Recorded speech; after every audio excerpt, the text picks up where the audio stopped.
Hello guys, मेरा नाम है ऋषभ और स्वागत है एक बार फिर से आपका इस नए वीडियो में। आज हम बात करने वाले हैं पीएम नरेंद्र मोदी के इस चुनावी दौर के बारे में। वैसे देखा जाए तो पीएम मोदी जिस पोजीशन पर अभी खड़े हैं, तीसरी बार अपनी जो सरकार बनाई है, उस तरह के जो मेंटेनेंस को चलाने के लिए काफी ज्यादा संघर्ष करना पड़ता है और यही संघर्ष जो है वो नेगेटिव और पॉजिटिव का रूप लेता है। तो इस बार वो 2024 के चुनाव में ऐसा क्या हुआ है कि जहां 2014 के बाद बीते कुछ सालों में आपने देखा होगा कि चारों ओर मोदी मोदी के लोग नारे लगा रहे थे। सरकार इतनी जल्दी फैसले ले रहे थे कि जो जनता है वो इस चीज को समझने में सक्षम हो गई थी कि जो मोदी सरकार है वो सही है। लेकिन बीते 2024 के इस चुनाव में आपने एक चीज नोटिस की होगी कि जहां लोग मोदी के प्रति इतना एक्टिव थे, उनको जो है जागरूक नागरिक के रूप में देख रहे थे, वही लोग इस बार 2024 के चुनाव में उनको नेगेटिव रोल के रूप में प्ले कर रहे हैं, यानी कि उनको नाराजगी जता रहे हैं कि सरकारें हमारे लिए गलत कर रही है। तो चलिए इस 2024 के चुनाव में एक नजर डालते हैं। उससे पहले हम लोग क्या करते हैं कि जो लोग भारत की जो है राजनीतिक जो सोच रखते हैं, विचारधारा रखते हैं, उनको हम डिवीजन करते हैं, एक चार्ट के रूप में बनाने की कोशिश करते हैं कि किस प्रकार से लोग राजनीतिक विचारधारा रखते हैं। तो सबसे पहले हम काम करते हैं, एक चार्ट शीट में अलग अलग लोगों को डिवाइड करते हैं। उसमें सबसे पहले रखते हैं हम पार्टी दल के लोगों को,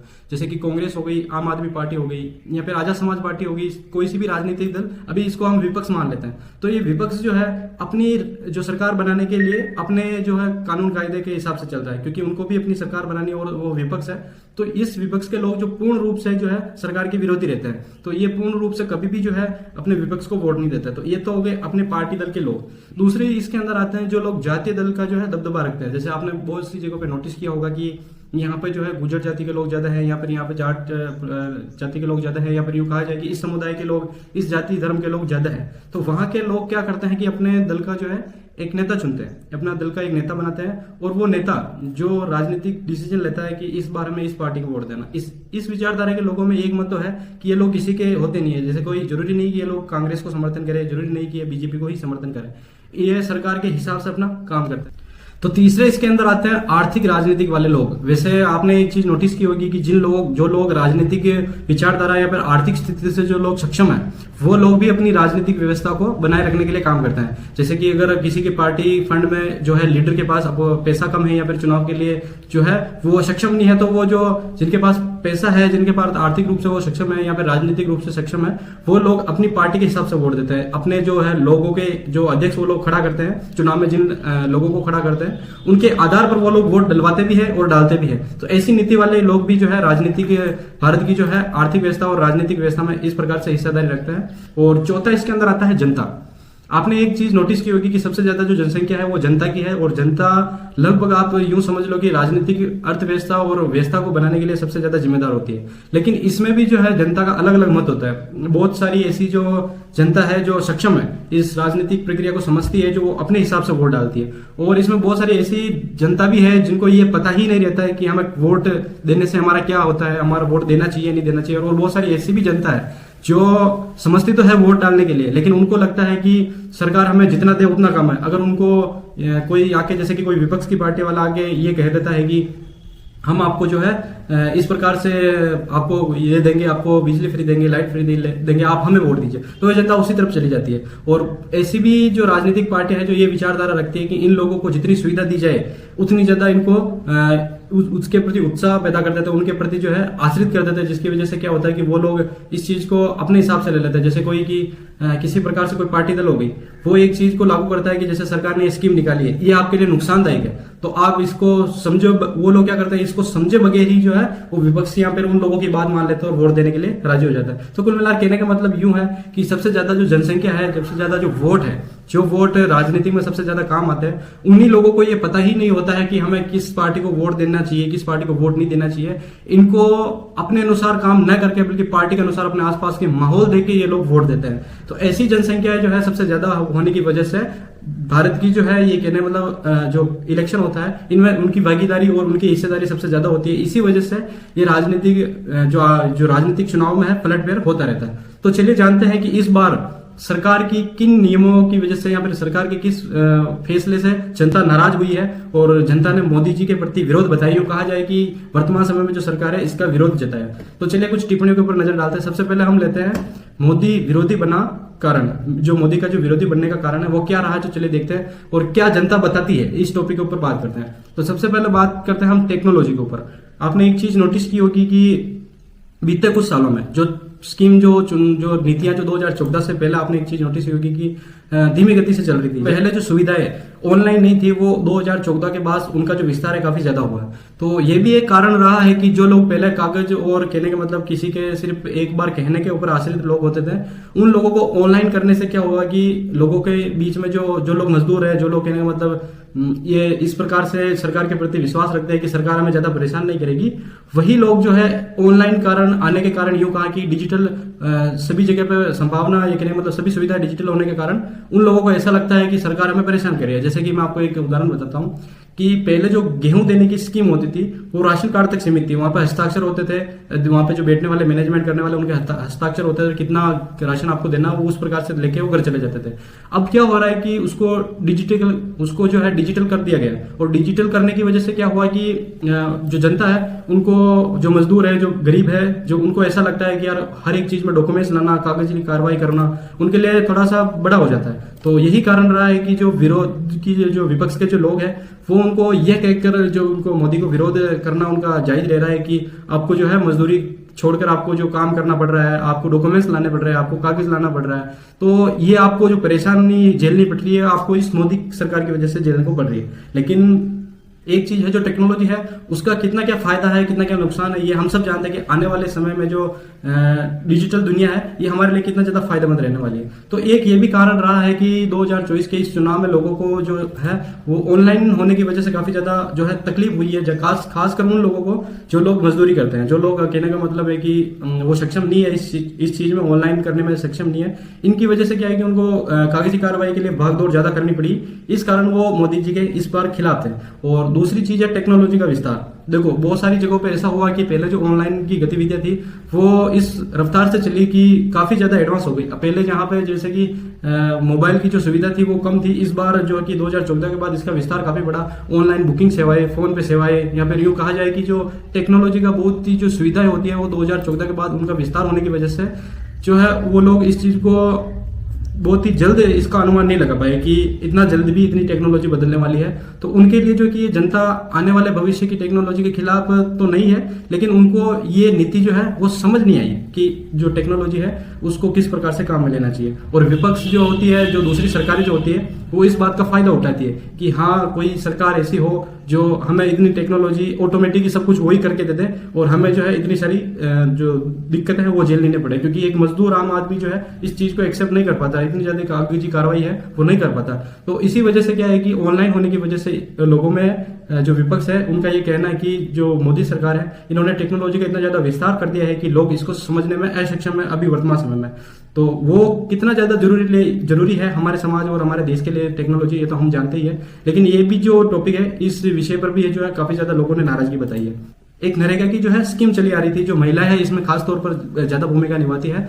तो क्या होता है कि नरेगा के अंदर पहले क्या कि ऑनलाइन सिस्टम नहीं था। मैंने आपको बताया अभी कुछ समय पहले कि टेक्नोलॉजी के विस्तार से काफी ज्यादा नुकसान हुआ है ऐसा उनको लगता है जनता को। लेकिन बहुत सारी ऐसी जगहों पे ऐसा हुआ कि नरेगा के अंदर जो पहले जो होता था कि वहीं पे कागजी कार्रवाई नहीं होती थी, वहां पे टेक्नोलॉजी के विस्तार से उनको जो है टेक्नोलॉजी में उनको हर चीज का फीडबैक देना पड़ रहा है। जैसे कि अभी वहां पे काम चल रहा है, किस जगह पे काम चलाना पड़ रहा है, वहां की क्या टेक्नोलॉजी है, वहां पे किस प्रकार से काम किया गया, उसका फोटो वगैरह ऑनलाइन चलाना पड़ता है, वहां पे किस प्रकार से काम किया लोग कर रहे हैं उनका फोटो भेजना पड़ता है। तो इस प्रकार वो लोग इतने ज्यादा कहना मतलब महिला इतनी ज्यादा दुखी है कि वो चीज इसके अंदर वो एक्सेप्ट नहीं कर पा रही है कि इस बार जो है मोदी सरकार हमें इस प्रकार से परेशान कर रही है कि नरेगा में भी उन्होंने डिजिटल जो है उपयोग लाना शुरू कर दिया है। तो ये भी काफी ज्यादा नाराजगी जो है महिलाओं में खास तौर पर मोदी सरकार के प्रति रही है। अब हम बात करते हैं घोटाले के ऊपर। देश में बहुत सारे ऐसे लोग हैं जो ये चीज के लिए कहते हैं कि मोदी ने सरकार ने इतने ज्यादा घोटाला किया है, इतनी ज्यादा चीजें बेच दी है देश की कि राजनीतिक जो अर्थव्यवस्था है भारत की वो काफी ज्यादा जो है गड़बड़ा गई है। चलो इसके ऊपर एक टिप्पणी करते हैं। तो लोगों का आरोप यह है कि मोदी के प्रति कि मोदी ने रेल बेच दिया, मोदी ने एयरपोर्ट बेच दिया, मोदी ने जमीनें बेच दी, मोदी ने बहुत सारा पूरा का पूरा देश बेच दिया। तो चलिए इसके ऊपर एक टिप्पणी डालती है। देखो मैं आपको कुछ घुमरा फिरा के बात नहीं करूंगा, सीधा सीधा आपको एक उदाहरण के माध्यम से समझाने की कोशिश करता हूं। जैसे कि आप मान लो कि आप जो है एक बिजनेस चलाते हो और बिजनेस से आपने बहुत ज्यादा पैसा अर्न किया है, जिसकी वजह से क्या आपने एक होटल खोला है। उस होटल खोलने के बाद आप उनका मैनेजमेंट करने लगे हो और आपको वही तनख्वाह देनी पड़ेगी होटल के मैनेजमेंट की, जो आपके सामने कोई और अगर प्राइवेट क्षेत्र है वो अगर वो सैलरी दे रहा है तो आपको वही सैलरी देनी पड़ेगी। लेकिन आप क्या कर रहे हो कि जो आप एक अनुमान लगा रहे हो कि हाँ मेरे को इस होटल से 10 लाख रुपए आने चाहिए, लेकिन आप एक अनुमान लगाते हो कि 9 लाख रुपए तो हमारे स्टाफ की सैलरी में या फिर उसके मैनेजमेंट में जा रहे हैं, बच रहा है 1 लाख रुपए, जबकि हमें बचना चाहिए कम से कम ज्यादा नहीं तो 5 से 6 लाख रुपए हमें बचना चाहिए। लेकिन वो चीज आप पॉसिबल नहीं कर पाओगे क्योंकि आपके सामने वाला भी वही व्यक्ति जो है उस चीज को मैनेज कर रहा है। तो चलिए इस चीज को समझने की कोशिश करते हैं। तो आप अगर उसको नहीं देख पाओगे, उस चीज को एक्सेप्ट नहीं कर पाओगे कि यार इस चीज को मैं कैसे संभालूं, तो आपके पास 2 ऑप्शन रहेंगे। सबसे पहला कि आप उसे बेच दो, आप उसे किसी भी सरकार को किसी भी सरकार के मतलब किसी भी पर्टिकुलर एक आदमी को बेच दो, जिसकी वजह से क्या होगा कि आपकी जो जमीन है, आपका जो होटल है, उसका जो पूरा पैसा है आपको मिल जाएगा। और उस पूरे पैसे को आपको किस प्रकार से डेवलपमेंट में काम लेना वो आपके ऊपर डिपेंड करता है। लेकिन अगर आपके पास दूसरा उदाहरण और मिल जाएगी कि आप उसको बेचो मत, आप उसको क्या है कि किसी को रेंट पे दे दो कि आप मेरा होटल है इसको संभालो और मेरे को इतना सा पैसा जनरेट करके हर महीने दो, तो वो अपने हिसाब से जनरेट करेगा।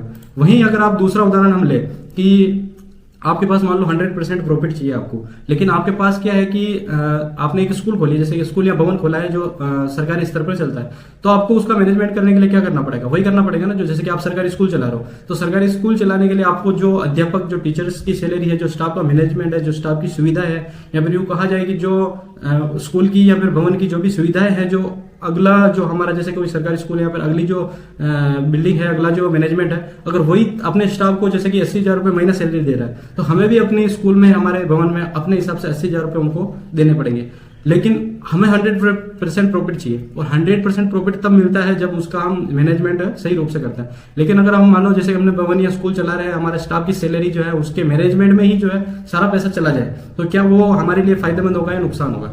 वो नुकसान ही होगा। तो इसी प्रकार से जो सरकारें होती है, ऐसा नहीं है कि ये पहली बार हमें सुनने को मिला है कि देश के किसी प्रधानमंत्री ने सब कुछ बेच दिया हो। डाटा के अनुसार हमें ये देखने को मिलता है कि उन्होंने बेचना अलग होता है, उन्होंने दिया रेंट पे, जैसे कि रेंट पे उन्होंने दे दिया, अब वो लोग अपना मैनेजमेंट देख रहे हैं। जैसे कि अभी बहुत सारी जगह पे मैं सुनना कि लालकोट और मुंबई एयरपोर्ट है जो मोदी सरकार ने बेच दिया, और डाटा के अनुसार तो हमें यही देखने को मिलता है कि उन्होंने बेचा नहीं है, उन्होंने रेंट पे दिया। उनका जो मैनेजमेंट है, जो वो मैनेजमेंट का जो कार्यरत है, उनका जो कहने मतलब फंडिंग है, उनको अरेंज करने के लिए उन लोगों ने उनको रेंट पे दे दिया। अब उनका कितना क्या बेनिफिट होता है, कितना क्या जो है नुकसान होता है, उनको वो अपने स्तर पर होता है। तो ये चीज है बेचने और न बेचने के ऊपर। लेकिन जो विपक्ष है, कहने का मतलब जो अपनी सरकार बनाने के लिए अग्रसर रहता है, अपने सरकार बनाने के लिए चाहे उनको भ्रम फैलाना होता है, चाहे कुछ भी करना होता है, तो डाटा के अनुसार तो यही देखने को मिला है कि बेचना अलग चीज होता है, रेंट पे देना अलग चीज होता है। लेकिन विपक्ष ने लोगों के प्रति ये चीज के लिए कहने का मतलब लोगों को ऐसी नसीहत दी है कि उनको ऐसा लगता है कि हाँ यार सच में जो है मोदी ने सब कुछ बेच दिया है। तो ये भी जो है नाराजगी 2024 के इस चुनाव में इतनी ज्यादा कहने का मतलब तो एक्टिवेट थी, जिसकी वजह से जो है मोदी को जो लोग समर्थन कर रहे थे उन्होंने ही विरोध करना शुरू कर दिया। अब हम बात करते हैं मोदी के रोजगार की। देखो बहुत सारी जगहों पे ऐसा होता है कि हमें लगता है कि यार सरकार अगर 100% हमें रोजगार दे दे तो हमें काफी ज्यादा फायदा होने लग जाएगा, क्योंकि महंगाई दर इतनी बढ़ गई है कि आज के समय में हम वो चीज जो करना चाहते हैं या फिर वो जो हम अपने परिवार को सक्षम बनाना चाहते हैं नहीं बना पाते हैं। उसी प्रकार देखो सिंपल सी बात है कि जो बेरोजगारी कहते किसे हैं कि किसी क्षेत्र में आप मानो कि 100% लोग जो है शिक्षित है और उन्हें रोजगार नहीं मिल रहा, तो उससे बेरोजगार कहते हैं। लेकिन मैं आपको डाटा छोड़िए, मैं आपको चलो सरकारी दस्तावेजों को छोड़िए, मैं आपको एक छोटा सा उदाहरण देता हूं कि अगर आप पेन या पेंसिल लेके आप अपने अनुसार अपने क्षेत्र में निकलिए, जो लोग बेरोजगार है, जो लोग शिक्षित है, उनसे आप कंप्यूटर और एजुकेशन और अंग्रेजी के कुछ सवाल है उनके बारे में पूछे और उनको यही बोलेगा हमें रिटर्न वापस अंग्रेजी में ही जवाब दो। तो मैं आपको लिख के देता हूँ गारंटी में कि कम से कम ज्यादा नहीं तो केवल 2 या 3 व्यक्ति ही जो है प्रॉपर जवाब दे पाएंगे, बाकी लोग नहीं दे पाएंगे। क्योंकि इसका कारण ये रहे कि जो उनके पास डिग्रियां तो है, अच्छे नंबर की है, कहने मतलब सब कुछ सुविधाएं उनके पास है, उनके पास डिग्रियां अच्छी है, उनके पास नंबर अच्छे है, लेकिन स्किल और नॉलेज है ना वो 0 के बराबर है। क्योंकि आज के समय में आपको ही पता है कि एजुकेशन का जो सिस्टम है वो काफी ज्यादा जो वीक हो गया है। उनका एक ही कारण रहा है कि वीक होने का कि उनके पास जो है हर जगह भ्रष्टाचार होने लगा है। जैसे कि अगर आप किसी सरकारी स्कूल में अपने बच्चे का एडमिशन कराते हो और उनको ये बोलते हो कि मैं आपको जो फीस है वो दुगनी फीस दूंगा, लेकिन मेरा जो कहने मतलब स्टूडेंट है, मेरा जो स्टाफ बच्चा है, उसको आप सबसे ज्यादा मार्क्स दो। तो ऐसी जानकारी, ऐसी भी बहुत सारी ऐसी जो है इन्फॉर्मेशन निकल के आई है कि बहुत सी जगहों पे ऐसा हो चुका है। तो आप कहने का मतलब यूं है कि जो फर्जी डिग्री है वो लोग लेने लगे हैं। तो फर्जी डिग्री की वजह से जो है बेरोजगारी के जो युवा लोग हैं वो उनकी जनसंख्या काफी बढ़ गई है। अभी हाल ही में एक मैंने न्यूज देखी थी कि जयपुर के अंदर एक वैकेंसी निकली थी सिर्फ और सिर्फ 66 व्यक्ति की, लेकिन वहां पे आवेदन वाले 30,000 लोग आ गए। अब आप एक चीज सोचिए, अगर आपके पास फर्जी डिग्रियां पड़ी है, अगर आपको सिर्फ आवेदन करने के लिए ही जाना है तो आप वहां आवेदन करने के लिए चले जाते हो, लेकिन नंबर का आना या ना आना, चाहे जॉब लगना या न लगना, स्किल के ऊपर डिपेंड करता है।